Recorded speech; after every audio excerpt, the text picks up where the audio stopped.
Hello there, my name's Teresa Orpen. I am coming to you from my desk here at school. I'm going to share with you my favorite way to use Desmos in my classroom. It's not necessarily the most creative and inventive or original, unique way, but it definitely is one of those ways that has allowed me to share with students my love of graphs and showing all the different transformations of graphs.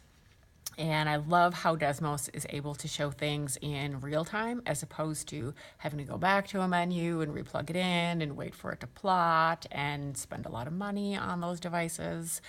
And so I think it's great when it comes to investigating and exploring in the classroom. And I feel like as teachers, there's a lot of people that could use these fun little features in their classroom. So with that, I want to throw a disclaimer in there saying this is literally me holding up my iPhone right now.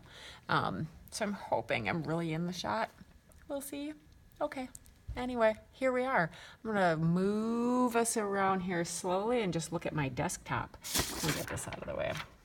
And so here's my desktop. And what I have up here is just a little quick exploration we did with students.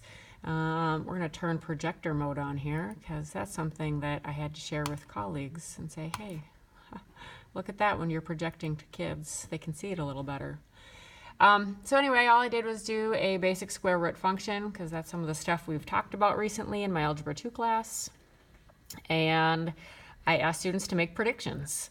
And it's a matter of, all right, come up with the prediction, click, turn it on, and then ask them what do they notice and what do they wonder about these graphs. It's as easy as that. And I'll turn one off, and then I'll ask them to make a prediction on the next one. And then they kind of talk with one another. I ask if they've got any reasonings behind it.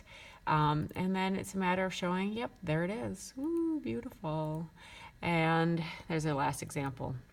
And then to change things up, what I also like showing with coworkers is once you pop a, oh, just kidding. Once you pop a slider in, I meant for it to go here. There we go. It's really quick to pop a slider in there and to have that discussion with students about what on earth is going on with these graphs.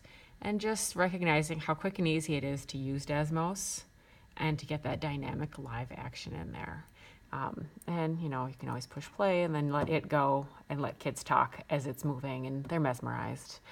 But anyway, so, I mean, it's not the coolest feature. It is in my mind, but there's a whole lot more that Desmos has to offer, and I didn't want this to be the world's longest video, and I wanted to be short and to the point because I tend to talk a lot and I can go on, and I talk a lot with my hands, so I'm hoping I'm not shaking this camera all too much.